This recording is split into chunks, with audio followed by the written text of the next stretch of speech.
Ma'am BMS में सबसे crucial phase कौन सा होता है?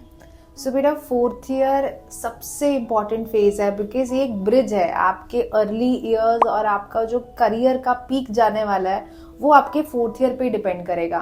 देखो फर्स्ट सेकंड थर्ड ईयर सबके एक जैसे ही जाता है, समझने में टाइम चला जाता है, टेकअप करने में टाइम चला जाता है, बट फोर्थ ईयर एक ऐसा टाइम आपको मिलता है जब आपको बहुत अच्छे से क्लिनिकल ड्यूटीज पे ध्यान देने का मौका मिलेगा, AIA PGT प्रिपरेशन की स्टार्ट करने का मौका मिलेगा।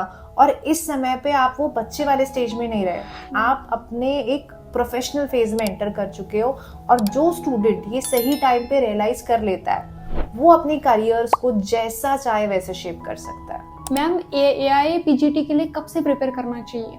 सो बेटा देखो, इसमें दो सिनेरियोज हो सकते हैं। अगर आपके कॉलेज में इंटर्नशिप बहुत हेक्टिक है, टाइम नहीं मिलता बिल्कुल भी, आप लगाओ कि आपको 6 घंटे भी तो मिल ही नहीं सकते पढ़ने के, तो मैं सजेस्ट करूंगी फोर्थ ईयर में आप प्रिपरेशन स्टार्ट कर दो ताकि आपका बेस बनना स्टार्ट हो जाए। आपने पहले पढ़ाई नहीं कर रखी तो भी मैं कहूंगी कि फोर्थ ईयर में स्टार्ट करो, बिकॉज वो 1.5 साल जब आपको मिलता है प्रिपेयर करने का तो आप बहुत अच्छी तैयारी करते हो। सेकेंड सिनेरियो ये है कि अगर फुल टाइम नहीं है आपका इंटर्नशिप, ऐसा है कि कम काम है या फिर रेगुलर ड्यूटीज नहीं जाना, तो आप वो स्कोप रख सकते हो कि हाँ मैं इंटर्नशिप में फुल टाइम प्रिपेयर कर रहा हूँ, then I don't need to prepare it fourth year. But still I would say कि अगर बेस अच्छा नहीं है तो start your preparation in fourth year.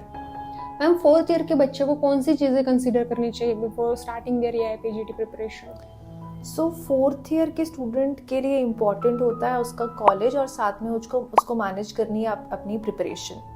तो सबसे ज़्यादा प्रॉब्लम जो हमें स्टूडेंट्स के साथ आती है फोर्थ ईयर में, दे आर नॉट मोटिवेटेड। उनको पता ही नहीं है कि उनके पास कितने करियर ऑप्शंस हैं, और इसके लिए we have prepared a career map. तो मैं सभी स्टूडेंट्स को बोलूँगी ये करियर मैप जो है उसको ढंग से देखो, समझो कि आपके हाथ में अभी कितनी गोल्डन अपॉर्चुनिटी है।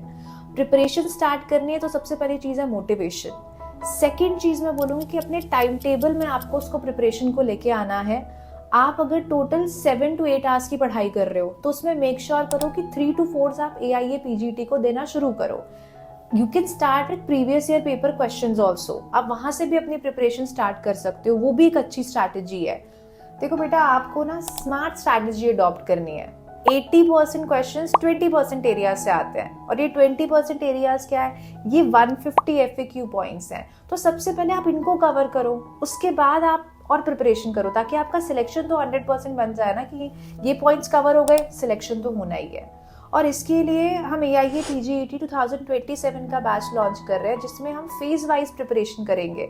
अभी फोर्थ ईयर के स्टूडेंट को मैं कई बार देखती हूँ उनको बेसिक्स भी नहीं आते हो, तो सबसे पहले फंडामेंटल स्टेज पूरी करनी है कि हमारा बेसिक संहिता और सब्जेक्ट हम कवर करें। और जिन स्टूडेंट्स को श्लोक लाइन नहीं होते उनको जरूरत ही नहीं है लर्न करने की, आप FAQ विजुअल निमोनिक्स के थ्रू लर्न करो, यू विल अंडरस्टैंड कि कितना सिंप्लीफाइड है लर्निंग प्रोसेस।